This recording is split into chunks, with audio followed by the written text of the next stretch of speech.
Bonjour Claire. Bonjour Brigitte, bonjour Sandy. Bonjour Claire. Merci d'être avec nous Claire. Alors là, on rentre dans le vif du sujet de la sexualité puisque votre mari donc a eu un problème de prostate, hein, c'est bien ça? Oui, mon conjoint en fait a eu une prostatectomie totale en fait suite à la découverte d'un cancer en fait. Donc ça a eu lieu donc en mars de l'année dernière. Et, on a passé le cap des 1 an. Donc, ce qui est le positif à retenir malgré toutes les difficultés, c'est que la santé est là. Et ça voilà, c'est malgré les difficultés, faut, je pense, bien garder ça en tête en fait. Et oui, il est là auprès de vous, en vie. C'est ça. C'est ça. Et donc là, c'est déjà la preuve que vous vous aimez, qu'il y a de l'amour aussi. Deuxième point positif. Bien sûr. Et puis bien sûr, la sexualité qui est très importante parce que d'être en vie, c'est pas survivre, hein, c'est de bien vivre. C'est ça. Et c'est vrai que bon, bah là, on a passé plusieurs étapes. En fait, mon conjoint, donc Jean-Luc, vous a appelé il y a quelques mois de ça, et on était vraiment en difficulté parce que donc il a eu un suivi par son urologue qui lui a préconisé plusieurs traitements et qui n'avait aucun résultat et même qui était très très difficile parce qu'il y en a certains des injections directement dans la verge qui étaient très douloureuses.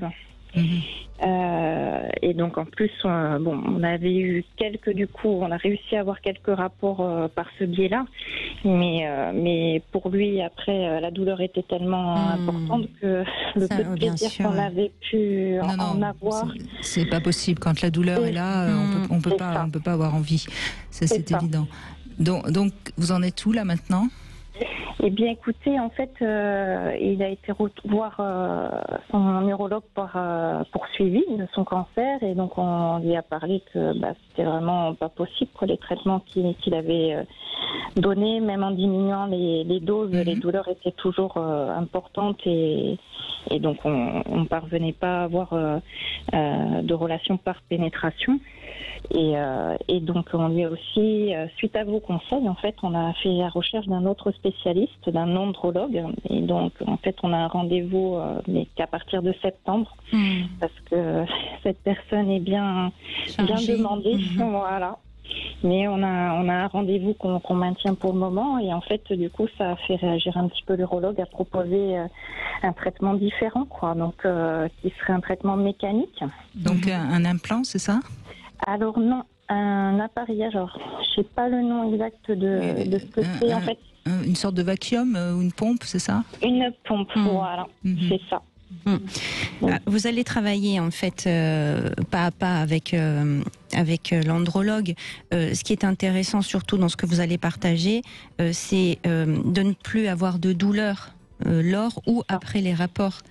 Et ça, effectivement, c'est aussi assez intéressant de travailler là-dessus en sexothérapie, parce que c'est tout l'apprentissage aussi d'avoir des orgasmes dans différentes parties de son corps, et pas seulement au niveau génital. Bien sûr, ce ne sont pas les mêmes sensations, mais il n'y a pas de petit plaisir, j'ai envie de dire.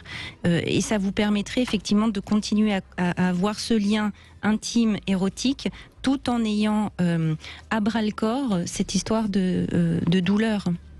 En tout cas, ce qui semble vraiment positif dans votre histoire, Claire, c'est que votre couple communique et que vous êtes tous les deux au fait de la sexualité que vous avez envie de continuer à maintenir. Alors, comment ça, c'est vrai que c'est les urologues et les sexothérapeutes qui pourront vous aider. C'est pas nous comme ça à la radio. Mais de toute façon, il y a la solution de l'implant pénien, qui est le dernier recours, et qui aujourd'hui est très au point. C'est-à-dire que si vraiment il faut en arriver là, votre mari va avoir un implant pénien qui ne se verra pas et avec lequel il pourra vous pénétrer si c'est la sexualité que vous avez envie d'avoir. Après, voilà ce que... Donc c'est ça qu'il faut vous dire.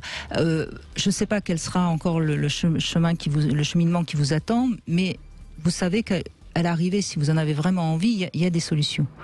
Mais en effet, il faut trouver les bons médecins, parce que tout le monde n'est pas à même de vous emmener jusque-là. Et c'est le cheminement qui est important aussi, du coup. qui n'est pas évident, c'est qu'en fait, donc, avec la dernière discussion que mon conjoint a eue avec l'urologue, il lui a en fait déconseillé l'implant pénien, disant qu'en fait, lui, il en avait, durant sa carrière, mis à certains moments de façon importante et que en fait il avait eu des suites pas forcément positives. Alors ça c'est des résultats positifs. Ça c'est l'avis de votre urologue. Moi j'ai quand même de temps en temps des urologues qui viennent, notamment je pense à Vincent Hupertan qui me confirmait encore la dernière fois que c'est très au point aujourd'hui. Vous voyez, donc on est, vous savez, dans ces progrès-là, ça va très très vite. Donc votre urologue peut-être qui parle de choses d'il y a 10 ans, 10 ans plus tard, on a énormément progressé dans cette médecine-là. Donc je crois qu'il faut vraiment écouter un autre. Alors après, je ne sais pas, hein, je veux pas me dire que votre urologue a dit des bêtises, je me permettrai pas. Mais ça vaut le coup d'en parler. De toute façon, en septembre, vous avez un rendez-vous. Et d'ici là, entretenez votre intimité. Ça, on essaye. Alors, il y a eu des étapes. Hein. Il y a eu des moments où on n'arrivait pas vraiment à en parler parce que on était chacun dans notre frustration et puis dans la douleur aussi de l'un et de l'autre. Et puis on a passé des étapes et maintenant c'est vrai qu'on arrive à avoir des rapports autres en fait et où en fait ma satisfaction est que malgré tout j'arrive à faire plaisir à mon conjoint qui ressent en fait des orgasmes en fait.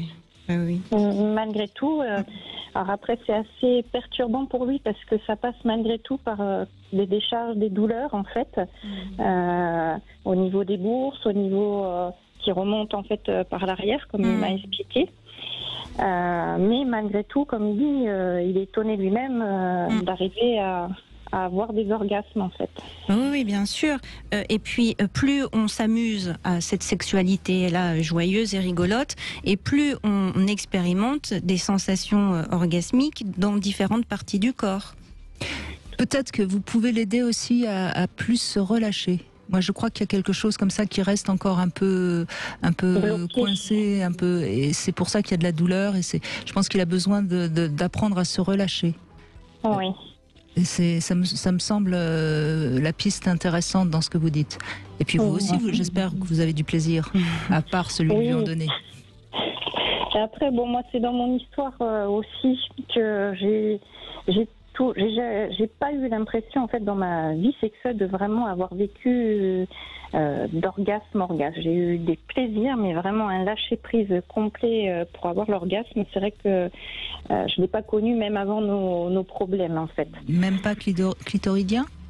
Un peu, si, mais j'ai pas. Je pense, j'ai quelque chose qui bloque pour vraiment en fait arriver à. Il faut que vous appreniez à vous lâcher tous les deux. Mais ça va être fantastique cette période pour vous, Claire, pour vous deux.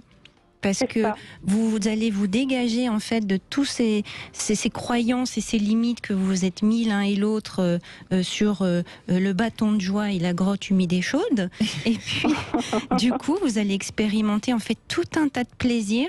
Et c'est là où vous allez vraiment sentir ce que c'est que d'être complètement lâché et libéré avec l'autre. Et vous allez voir que ces orgasmes, en fait, ils sont pas forcément ceux que vous pensiez que vous auriez pu ou dû avoir, mais ils sont complètement tout autres. Et d'ailleurs, c'est eux qui vont vous attraper, vos orgasmes. C'est pas vous qui allez les faire. Vous savez, Claire, il faut quand même toujours rappeler que nous sommes tous, hommes et femmes, aptes à avoir des orgasmes en dormant. Alors, quand on dort, il n'y a personne qui nous touche, il n'y a aucune partie de notre corps qui est stimulée, et pourtant on a des orgasmes. Donc, allez savoir. Allons vite se coucher. Donc, vous voyez, Claire, pourquoi quand on dort ? Parce qu'on est dans un total lâcher-prise. Donc c'est pour ça, je pense que vous êtes sur un chemin qui peut-être va vous faire découvrir beaucoup de choses passionnantes. Et surtout, je vous confirme, ne lâchez pas à l'affaire, il y a des solutions. Et puis vous êtes investis l'un avec l'autre, c'est magnifique. Enfin, moi, je suis hyper touchée par votre couple.